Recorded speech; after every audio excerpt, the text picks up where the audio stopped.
જય સ્વામિનારાયણ. જુનાગઢમાં રઘુવીરજી મહારાજના ઘરવાળા ગાદીવાળાને બધે આવેલા અને પંચતીર્થી કરવા જવું હતું. ગુણાતીતાનંદ સ્વામીને કેવડાવ્યું કે આ અમને પંચતીર્થી ગાદીવાળાને સાંખ્યોગી બહેનો સાથે છે, જવું છે, તો કોઈ એક બળદગાડું અને સારો સાથીદાર ગાડું ચલાવે એવો આપો તો પંચતીર્થીમાં જઈ આવે.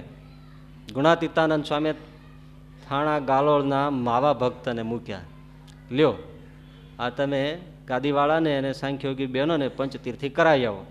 યોગ્ય ભક્ત હતા. ગાડામાં બેસીને બધા ચાલી નીકળ્યા. માવા ભક્તને એમ છે કે આ સાંખ્યોગી બહેનો છે તે વચનામૃત વાંચીને કીર્તનો ગાઈને ગાદીવાળાને સંભળાવશે અને મને પણ આનંદ આવશે. ભગવાનના શબ્દે કરીને જ આનંદ પામે કેવા ઉચ્ચ ભક્તો આ સંપ્રદાયમાં થઈ ગયા. પણ ગાડું જેમ જેમ ચાલ્યું, સાંખ્યોગી બહેનો તો બીજી વાતો કરે બધી, પણ ભગવાનની વાત ક્યાંય આવતી નથી. માવા ભક્તે જાણ્યું કે આપણને આમાં કંઈ સુખ આવતું નથી, અને માવા ભગતે કાનની શ્રવણેન્દ્રિય શક્તિ ખેંચી લીધી. આંખ દેખે કેવા યોગી છે ભગવાનની મૂર્તિને ધારવે કરીને.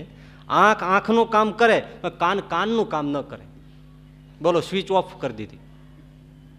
હવે આપણને તો એક જ સ્વિચ હોય, આને તો પંચેન્દ્રિયો ઉપર યોગ ધારણા, ખાલી કાનની સ્વિચ બંધ કરી, કંઈ સંભળાય નહીં. એટલે આ બધા જે વાતો કરવી હોય, સાંખ્યોગી બહેનો ભલે વાતો કરે, ભગત તો આ મૂર્તિ ધારી અને બળદગાડું ચલાવે જાય. વચ્ચે આ બહેનોને કંઈક વિરામ કરવો હશે, પાણી વાણી ઠાકોરજીને ધરાવા છે, વાડી કૂવો કંઈક જોયો હશે, એટલે બૂમ પાડે, અડાય તો નહીં.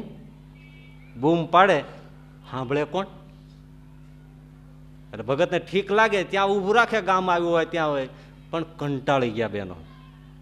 ભગતે ફેરવીને પછી જુનાગઢ લાવ્યા. એટલે આ સાંખ્યોગી બહેનોએ ગુણાતીતાનંદ સ્વામી પાસે ફરિયાદ મોકલાવી કે તમે આવો અજળ જેવો કોણ પાર્ષદ મોકલ્યો તો? એટલે ગુણાતીતાનંદ સ્વામી કે એના જેવો તો કોઈ ભગત નહીં, એ કાંઈ ભોટ નથી અને ભાવથી સેવા કરે. તો કે સેવા તો બધી કરી છે, પણ એ અમારું કશું સાંભળે જ નહીં, એને મનમાં આવે એમ કરે. એટલે માવા ભગતને બોલાવ્યા, તમે ભગત આવું કર્યું?